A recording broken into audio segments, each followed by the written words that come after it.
so in this video, we are going to talk about integer exponents. So I always like to tell my students that negative exponents flip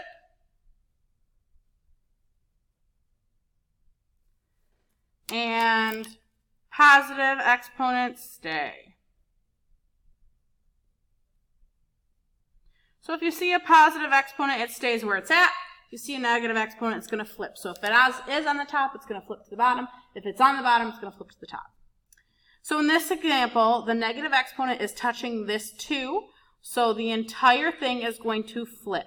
So that thing's going to flip to the bottom because it is on the top, and it's going to be 2 to the 5th on the bottom. Now what goes on the top is just a 1 because there is nothing else, so it's just going to be a 1 on the top. So then that can be simplified a little bit further to 2 to the 5th is 2 times 2 is 4, times 2 is 8, times 2 is 16, times 2 is 32.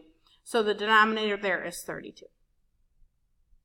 What happens though if you have an exponent that is attached to a base that's a variable? So here we've got a negative exponent that's attached to a variable base. That same thing is going to happen though. We're still going to flip that to the bottom, and we're still going to put it over 1 over. So essentially the exact same thing happened. I just can't do that extra step of simplification.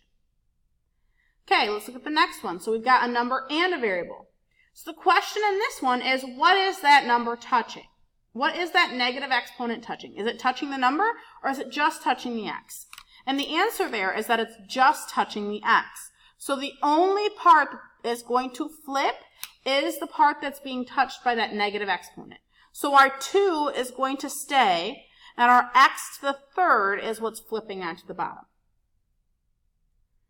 Oh boy, now we've got a really tough one. So we've got a lot of things happening here, so let's look at one thing at a time. So the first thing I want you to look at is all those negative exponents, and I want you to box the ones that are negative. So a is being touched by negative 2. B has a positive exponent, so I'm going to leave them alone. C is being touched by that negative 3 exponent. D is being touched by that negative 2 exponent. And F is being touched by the negative 1 exponent. The next thing I want you to look at before you flip anything or move anything is I want you to look at the 2 numbers. Do those 2 numbers have any factors in common? So yes, the answer is yes. They both are divisible by 2. 4 divided by 2 is 2. And 10 divided by 2 is 5. Okay, so now I can do some flipping. So 5 is going to stay on the top because he's not being touched by a negative exponent. A is going to flip, so we're going to skip him. B is going to stay where he's at because he's got a positive exponent. 2 is on the bottom. We're going to leave him alone. D, we got to go back to A because he flipped, right? So A squared. C flipped, C cubed. D has a box around him. That means he's got to flip. He is on the bottom. That means he needs to go to the top. And F, again, also needs to flip because an exponent of negative 1. So he goes on the top as well. I could put a 1 up there, but I don't have to. It's kind of a superfluous if you do. So you certainly don't have to. All right. So negative exponents flip, positive exponents stay.